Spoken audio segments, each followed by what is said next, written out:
thank you all so much for your patience. We are going to get started with our program today. So hello everyone, my name is Lucy.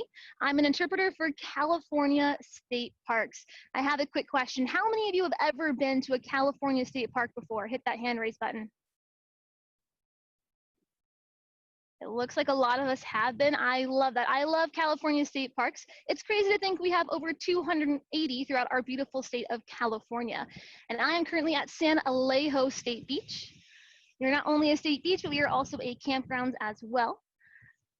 Now, because of the current situation, we are partially opened on the state beach for certain recreational activities. That's why we saw some surfers earlier, some people exercising on the beach. That is a-okay, as long as they're maintaining 6 feet at all times. Anyone else in the area, they have a mask with them in case they do get closer.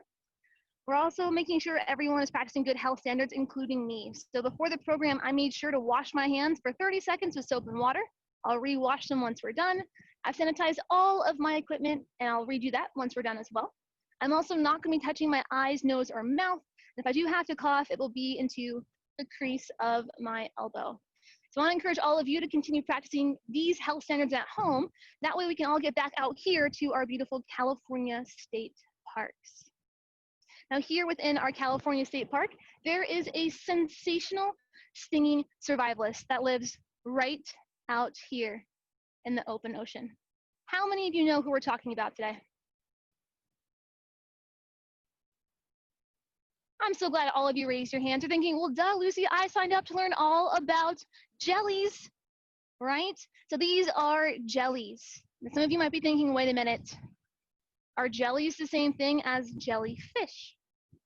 Yes, you are on the right path. Jellies and jellyfish are the same animal. However, I am going to do my very best today for our program to call jellyfish jellies, because there are many scientists out there pushing for people to stop calling them jellyfish, because they're not even fish at all. They're classified in a completely different phylums. The way we can think about it is that fish are way, way over here, and jellies are way, I can't even stretch that far, way over here. They are not even closely related. So I want you all to keep me honest. Anytime in the program you hear me refer to jellies as jellyfish, hit that hand raise button. Wave it in my face saying, Lucy, come on, you gotta call them jellies. Can you guys do that for me? Wonderful, thank you all so much. So you might have noticed at the bottom of the screen, there's only a hand raise button. Unfortunately, we do not have the Q&A section open. So if you do have a question throughout the program today, you can reach out to me.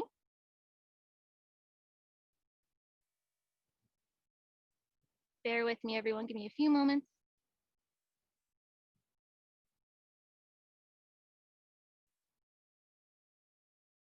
There we go. Oh, my goodness. Sometimes technology can be a little troublesome. So here, if you want to take a picture of this slide, make sure that doesn't pop up. There we go. Take a picture of this slide. You can reach me on Instagram or Facebook at CA State Parks SD or at the Ports Program. So again, if there's anything that you're still kind of curious about and you want to know, reach out to me. Again, my name is Lucy, and I'm an interpreter for California State Parks, and I love talking about jellies. Now, I mentioned my California State Park is in Southern California. How many of you are SoCal residents? How many of you live here? It seems we have a lot of locals. I love it. Itching to learn about a local species. Awesome. Well, for those of you that are not in Southern California, no worries. I have this handy dandy US map for you here. And that big yellow circle, that is the entire state of California. And that small red circle is where I am standing, talking to all of you today, connecting you to our California state parks and the sensational stinging survivalists. So one thing I want you to keep in mind throughout the program today is that jellies, they seem simple, but there's more than meets the eye when it comes to these survivalists. I'm curious, because I am a scientist. I am trained as a wildlife biologist, meaning that I love to study animals. So I'm curious, how many of you love to study animals? Make observations. Take a look at the natural world. It seems that we have a lot of like-minded people here today. And that makes me really happy, because we all have the opportunity to observe moon jellies. Moon jellies are a local species that do live right out here in our Pacific Ocean that frequent these waters. So I'm going to give us an entire minute on the clock where you're going to have a chance to observe moon jellies. And I want you to think about, what do you notice about them? What do they make you wonder? And what do they even remind you of? So for this entire minute, I want you to write down as many observations as possible. We're going to have not only a video, but a beautiful photograph as well. So make sure you have your writing utensils ready, something to write on. I'm going to put a minute on the clock. On your marks, get set, observe.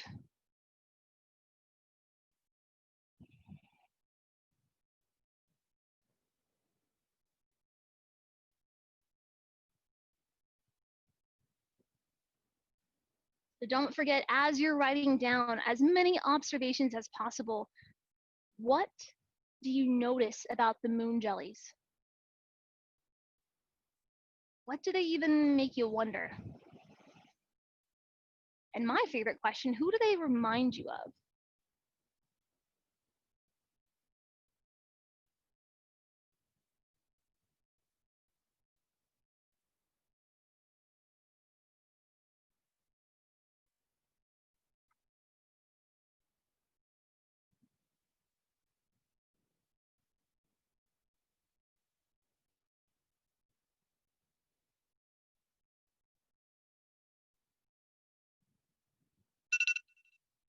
Well done, writing utensils down. My goodness, how many of you wrote down more than 5 observations? Whoa, I love that. Future scientists in the making. So I know I cannot see or hear you guys today, but if I have a similar idea, something you wrote down, I'd love for you to hit that hand raise button at the bottom.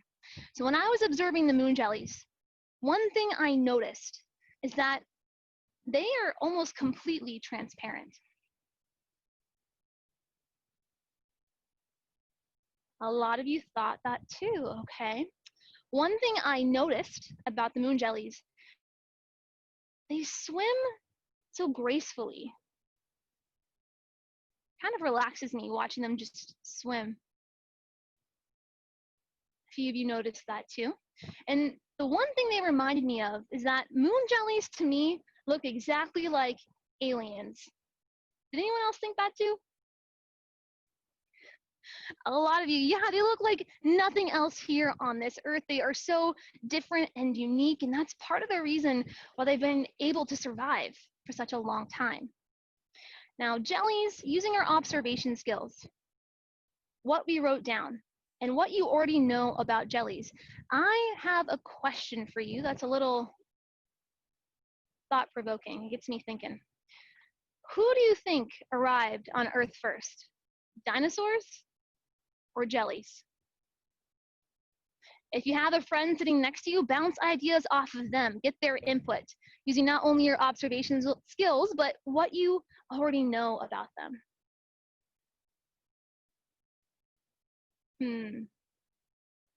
I feel it'd be really beneficial to have something to look at to help us organize our thoughts. Would you all agree? Do you think a timeline might help us better understand who came first, dinosaurs or jellies? I think so too.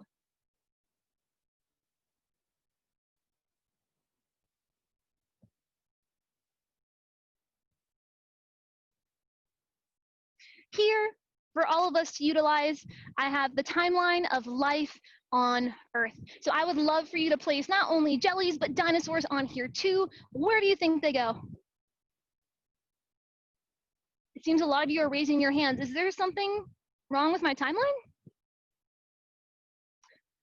You keen observationists, you must have noticed there are 3 different time periods, so I haven't given you the 3rd organism to place on this timeline. Silly me. So I not only want you to put dinosaurs and jellies on this timeline, but you and me, of course, humans. Where did humans first arrive on life on Earth in our timeline?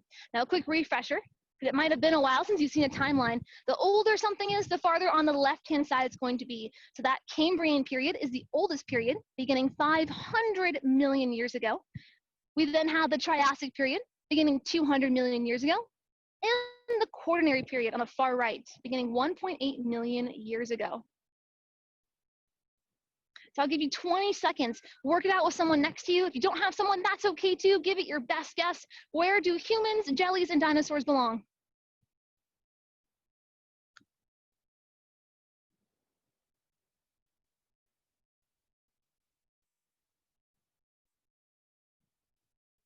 It seems many of you don't want the full 20 seconds. You are ready. You are itching to tell me. So let's take a look at who arrived first. What I need from you is a drum roll. Bang the table. Who is it? Da, da, da, da, da, da. Well, look at that. Jellies are older than dinosaurs. How many of you guessed this? Placed them in the Cambrian period. Well done. Pat on the back. So after jellies, we know with deductive reasoning today, unfortunately, we do not see dinosaurs roaming the earth. So dinosaurs are older than humans, coming around in the Triassic period. And then right after dinosaurs, we have us, humans. How many of you got that entire order correct?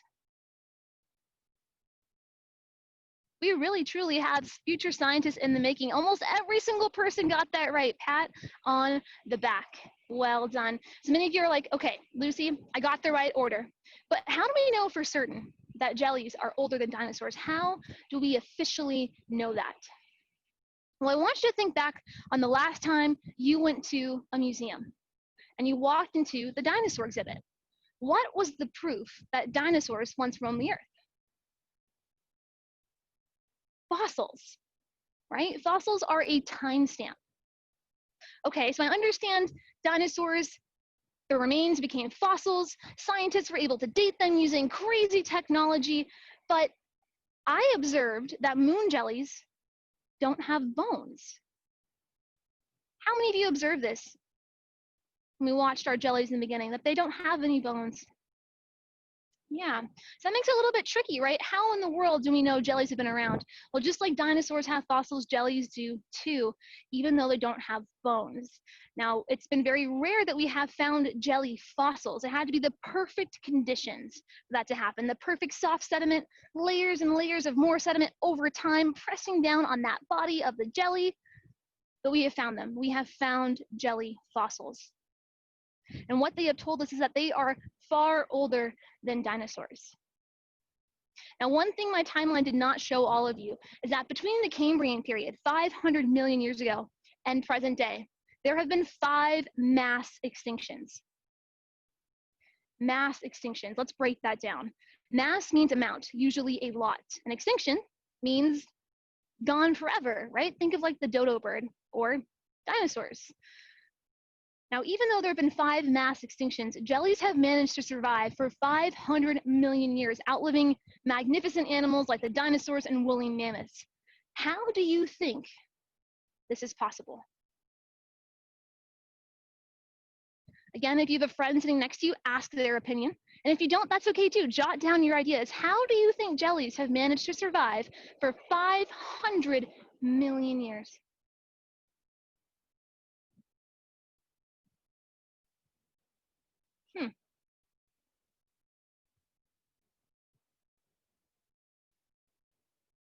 I'm thinking about it. And one thing that pops up in my brain immediately is that I heard when I was a kid that jellies live forever. How many of you have heard this? A lot of you, it seems. Yes, I heard that as a kid, and I sat there and I thought with my science brain, well, that doesn't make any sense. How is that physically possible? No living organism can live forever.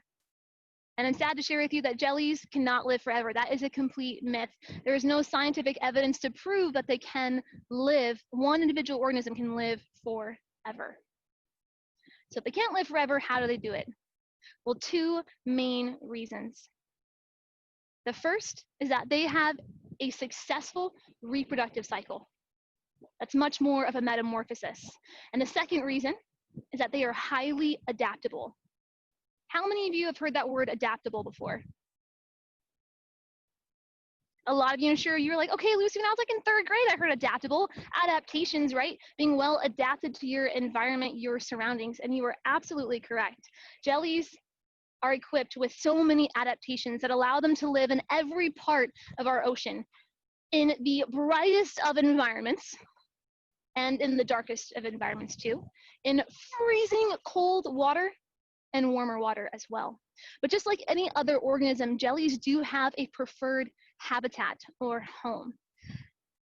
So I want you to keep in the back of your science brains that jellies prefer warmer waters. So as we learn how they are sensational survivalists, keep that in the back of your brain. So the first reason they are such great survivalists is because of their successful reproductive cycle, their life cycle.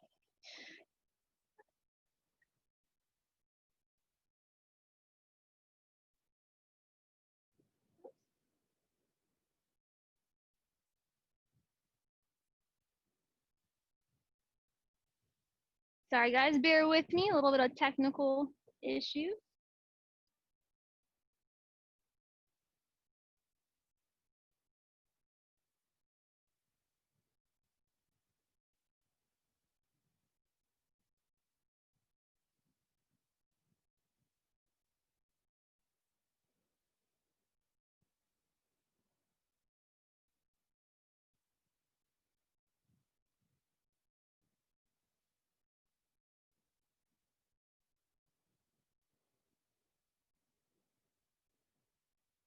There we go. Thank you all for bearing with me.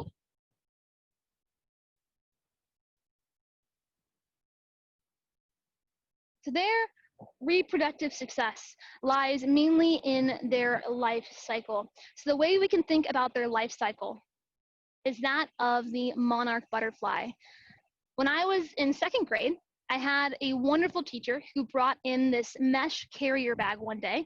And in this mesh carrier bag were tiny little eggs. And from those eggs emerged caterpillars. And those caterpillars were eating everything in sight, getting bigger and bigger until they formed a chrysalis. And from that chrysalis, a beautiful monarch butterfly emerged. Have any of you had the same experience at school before, or maybe a nature center? Wonderful, a lot of you have. It's such a cool way to see the life cycle of the monarch butterfly, and it's much more of a metamorphosis. Morph means to change. So monarch butterflies literally change their entire bodies in order to become adults, and that's exactly what happens with jellies as well. So here, I have that life cycle of the moon jelly, who we observed earlier. We can see that it begins with an adult. And just take a look real quick at all the different phases: egg, planula, attached planula, polyp, polyp with buds, and a phyra. My goodness, does that not seem completely complicated? And I think to help us better visualize this life cycle, I need you all to stand up with me, take a step back from your device, because we are going to go through the life cycle together to help us really understand it. Can you all do that with me? I love the enthusiasm. All right, so we're all standing up, we're all taking a step back, and we are starting from the top. So of course we have to draw the life cycle first. Let's go ahead and draw one big circle. We are doing the jelly life cycle, do it 2 more times. So we're starting at one spot, coming all the way around and back to the top. So at the top we have the Medusa. That is the scientific term for an adult jelly. So give me your best impersonation of an adult jelly right now. Mine looks kind of like this. I imagine my jellies look old and frumpy and just, I don't know, weird. This is my adult Medusa jelly. So what happens is that one adult jelly has to meet with another adult jelly in the water, and they are both going to release what are called gametes. So that is genetic material not only from a male, but a female, just into the water. They don't even have to touch physically. So they release them into the water, and these gametes come together and form an egg. So we are now in the second stage. We are an egg. And we are floating in the open ocean, just kind of moving around, until all of a sudden, as time goes on, these weird things start growing from all over. These are called cilia. Cilia are hair-like structures to help the larva stage, called the planula, move through the water. So these cilia are going to help the planula try and navigate throughout the ocean the best they can until they find a nice, comfy, hard place. That sounds comfortable, right? Something solid, not moving like a rock. So let's say we saw one, and then we plop. We are now attached to that solid thing, a substrate. We cannot move. Now here, the planula, with all its little cilia, are grabbing tiny microorganisms from the water, called plankton. It's just like you and I need nutrients to grow and become bigger, so do the larva jellies. So they're grabbing all these tiny things, fueling themselves until they get a little bit bigger, and all of a sudden they have even longer appendages because they are now in the polyp stage. So here we have longer arms. We can also grab bigger prey. So let's grab some bigger prey swimming by. And this polyp stage is just going to keep eating and consuming all of these nutrients until it gets to the moment where it's so full it cannot possibly consume anymore because it's ready to start layering. So let's add some layers. Because each of these layers are going to pop off one after the other to become ephyra. So ephyra is the scientific term for juvenile jellies. And I'd say in the life cycle, you all are juvenile jellies. You're not quite full-on Medusas yet. You're not adults, but you're not little babies like the larva either. So you are the ephyra. And these ephyra jelly are going to swim throughout the ocean, getting more and more nutrients as time goes on, grow to that Medusa stage. So we went all the way around the life cycle. My goodness. Do you think that's pretty complicated? Many of you are raising hands thinking, yeah, they seem really simple, but as we know, there must be more than meets the eye. And that life cycle is so successful because as we talked about, those two adult Medusas don't even need to come into contact with each other. They just have to be in a similar area in that open ocean. And those larvae, all they need is something solid to attach to, where then they can grow and then have multiple ephyra coming off of one polyp. So that can happen anywhere in our open oceans. Crazy and complex. But wait, there's more. That is not the only way that jellies can reproduce. Jellies also have the ability to partake in asexual reproduction. So sexual reproduction is that life cycle we saw all the way through, where the male and female have to come together and both provide genetic material from each individual. But asexual reproduction, what does that mean? Have any of you heard this term before? A few of you. So asexual reproduction means that you do not need another individual. You can reproduce all on your own. You can think about it as cloning. So jellies have the ability to clone themselves. Mind blown. So what do you think are the benefits to asexual reproduction? How would the jellies benefit from that?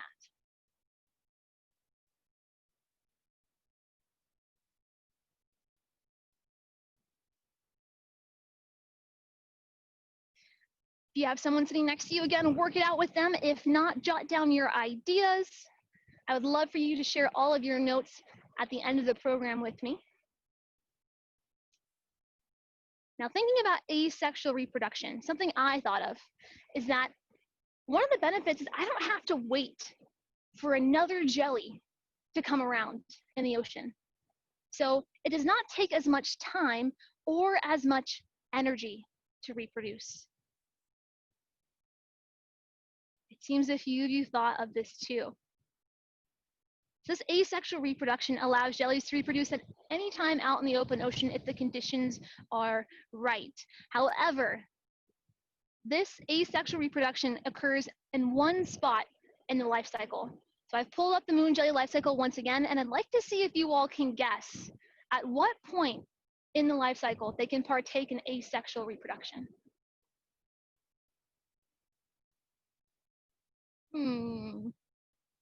Let me get my marker so I can highlight exactly where this takes place.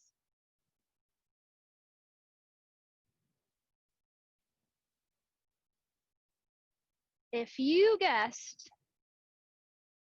the polyp stage, pat on the back, well done. It's here in this stage where, if again, the conditions are right, if everything adds up, the polyp can split itself in half.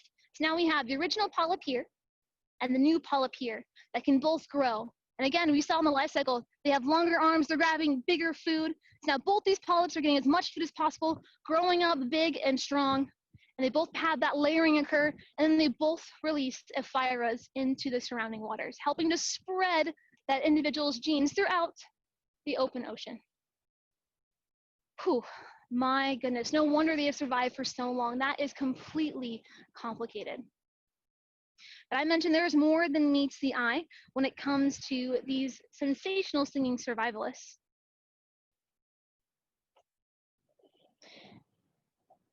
And the second thing that we talked about that helps them to survive is that they are highly adaptable. Now, to help us with the jelly's adaptations, I have a challenge for all of you. I want you to get that piece of paper and something to write without, because we are going to be drawing our very own jellies. So as you're getting all that stuff ready, just give me a few seconds and I will be right back.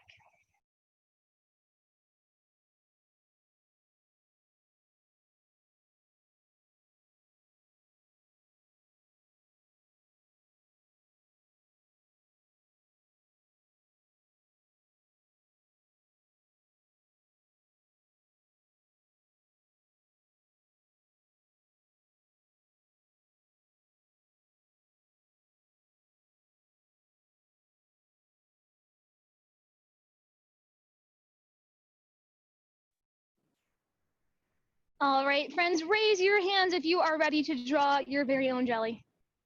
Thank you all for your patience. I misplaced my handy dandy piece of whiteboard here. Okay, so as we're drawing our jellies, one thing I want you all to keep in mind is that you can draw them as big or as small as you would like, because jellies come in all shapes and sizes. Before we dive in, I want you to take a moment to look at your pinky fingernail. Get a good look at it. Really observe the size, because the world's smallest jelly is the size of your pinky fingernail. Now, what about the world's largest jelly? Well, I'm about 5'5", so my arm span is not quite big enough, but the world's largest jelly, across the top of the jelly, the Belle, it's about 6 feet, and its tentacles are upwards of 50 feet long. Can't even show you how far away that is. And that is called the lion's mane jelly. They are mainly found off the coast of Australia. So again, you can draw them as big or as small as you would like, and any colors too. I'm going to be drawing the purple striped jelly. So to start off our jellies, draw the nice Belle. That is the iconic shape of the jelly. I'm gonna add hot purple stripes. This is another local species that can be found here at Elijo.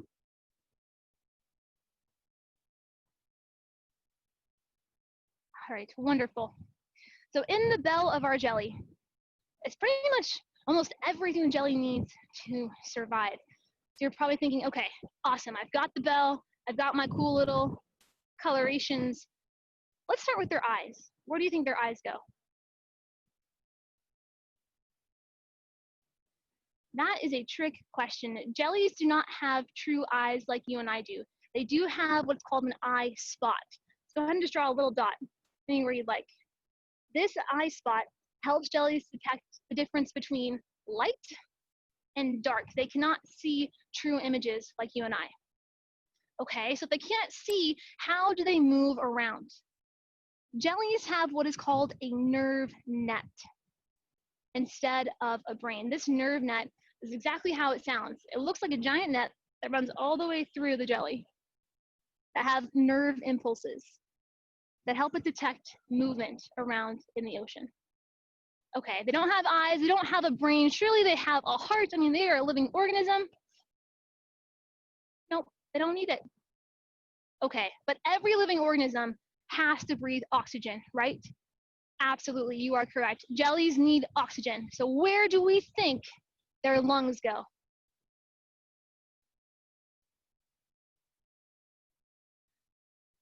That is a trick question once again. They do not have lungs. What they have instead is an epidermis that allows for gas exchange. Now that term epidermis, you might be thinking, I've heard that before. What does that mean? Well, you all have an epidermis, and you're looking at my epidermis right now. Epidermis is a scientific term for skin. So jellies have the ability to breathe through their skin, pull oxygen from the water inwards to help them stay alive. Can you think of any other animal in the world that can breathe through its skin? Looks like I have a few of you with an idea. If any of you love amphibians, like frogs, you're probably saying, yes, frogs can, frogs can. Cat on the back, absolutely. There are some species of frogs that can breathe through their skin. Now looking here at the bell, we just talked about how this is pretty much the entire jelly, what helps it to survive. But there is one major body part that I have not even drawn yet that jellies are just world renowned for. So what am I missing? I am missing all of the tentacles, right? So I want you, as you're drawing your tentacles, you can draw them as short or as thick as you would want. All I ask is that you leave space on both sides of the outer edge of the bell. Just do that for me. So I'm gonna draw some of my tentacles here. I think that's good. Now these tentacles have what are called nematocysts, which are stinging cells. These specialized cells allow them to eat, helps them to catch their prey. As we know, if you touch a jelly, you can get stung. I'm curious as to how many of you have ever been stung by a jelly? Has that ever happened to someone? A lot of you, my goodness. Well, I apologize for that. That seems very unfortunate. Fingers crossed, I mean, knock on wood, I've not yet been stung by a jelly, but I'm sure it's inevitable at some point. But I can tell you, if I was ever stung by a jelly, the first thing I would do is I would head to the lifeguard so they can help treat me and make sure that that stinging sensation goes away. So if you are ever stung by a jelly, make sure you see a lifeguard. Okay, so we said the stinging cells help them to eat.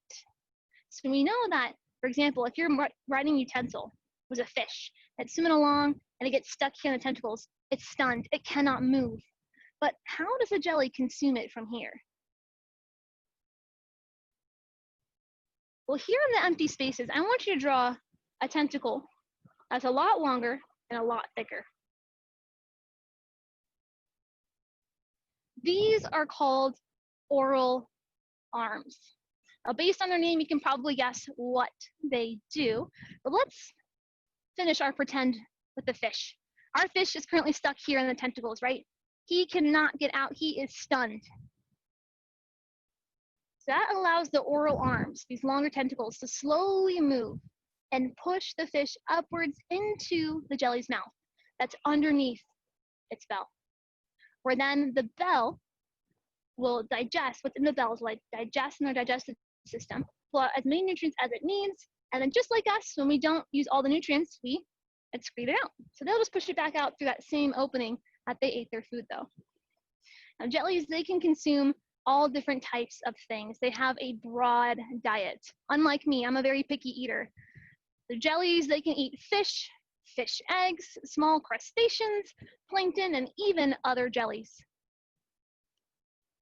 Why would they want to do that though? What do you think? What's the benefit of eating other jellies?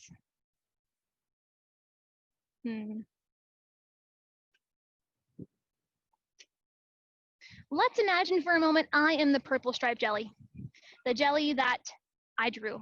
And this is our tinier moon jelly that we observed earlier.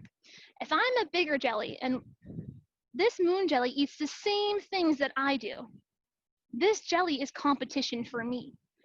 So if I come over and I eat this moon jelly instead, I've now removed some of my competition for food. So at times, jellies will eat other species of jelly. These stinging cells, these tentacles that help them to consume their food, it's not just an eating adaptation, it's also a defensive one. Help sting predators, that way they do not get consumed. Now, these stinging cells are not the only type of defensive adaptation they have. Earlier, I asked many of you if you observe that moon jellies are transparent. Why do you think they are. Well, that transparency, that translucency is camouflage, right? It helps them to blend in to the very bright light environments in the open ocean. So some jellies are equipped with camouflage, and others are even equipped with bioluminescence, the ability to glow. So here I have the spotted comb jelly on the left and the red belly comb jelly on the bottom right. That is so much fun to say, red belly comb jelly. I bet you can't say it 5 times fast. Red belly comb jelly, red belly comb jelly, red belly comb jelly, red belly comb jelly, red belly comb jelly. That wasn't that quick for me. How'd you do? Seems if you did well raising your hand. I love that.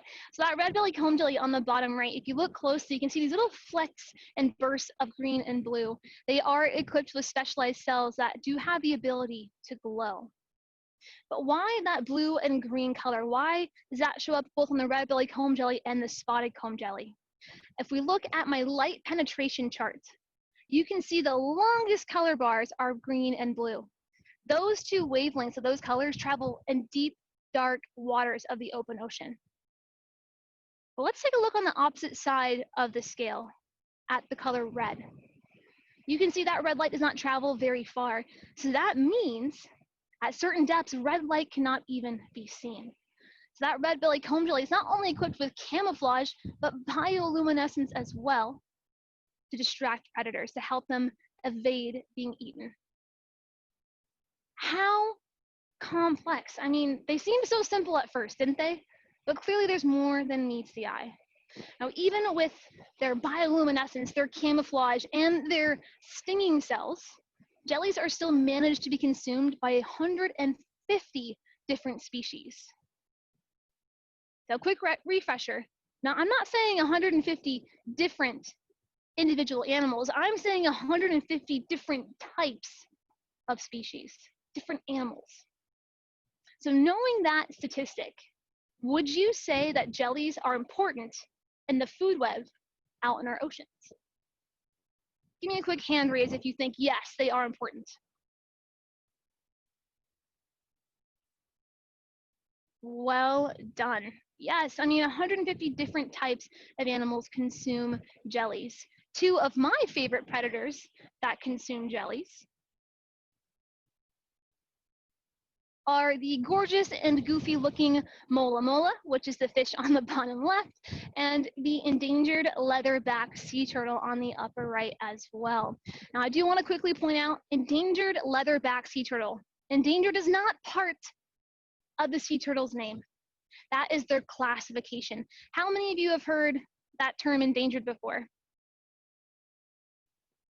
I'm so happy that many of you have. Yes, it's pretty widespread knowledge these days, which I think is fantastic. So endangered is their status in regards to how many of them are left in the entire world. So endangered means they need our help. They are losing turtles out there at high numbers in their populations.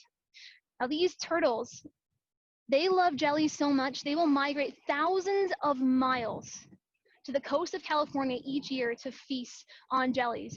And I'm talking, they feast. I mean, they eat hundreds of pounds of jellies a day. They are chomping left and right, just don't even care about the stinging cells. It's kind of like spice to them. As they grow up, they kind of get used to like a spicy-like flavor like we do, but that's just stinging for them instead. So they're hungry, they've traveled, they're just biting left and right. They're not asking any questions, and they just bite into every last thing they see. But you all noticed something just now, didn't you? You used your observation skills to determine that this in my hand was not a jelly. This is a produce bag from a local grocery store, single-use plastic, right? And you and I can tell that it's a plastic bag because we know plastic is around. It's also above the water. But even the way it catches the air, doesn't that kind of remind you of a jelly a little bit? I'm wondering what this would look like underwater. Should we take a dive underwater and see what this would look like? I agree. Let's take a look at what the turtles and the mola mola would see.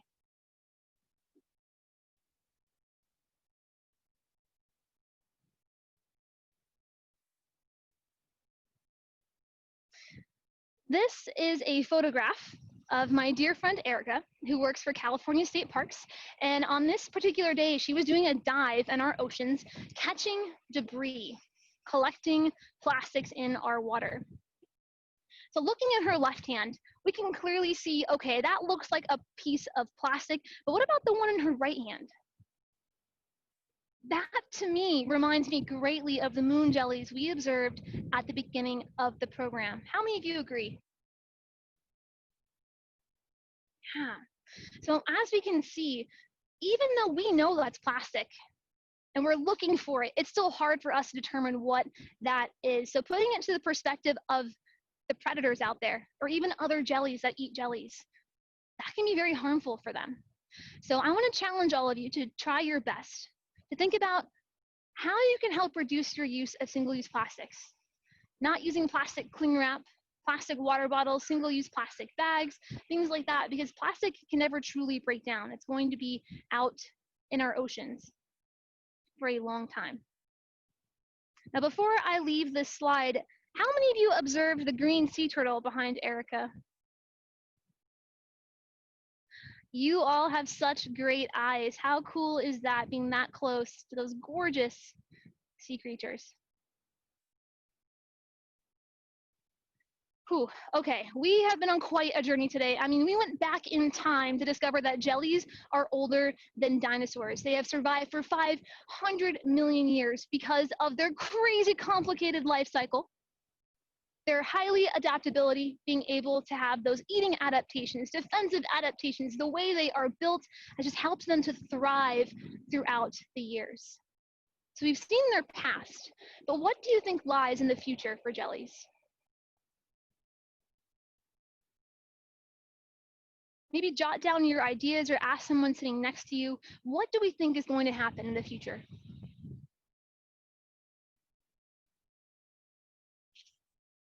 Use everything we've talked about today to think about the answer to this question.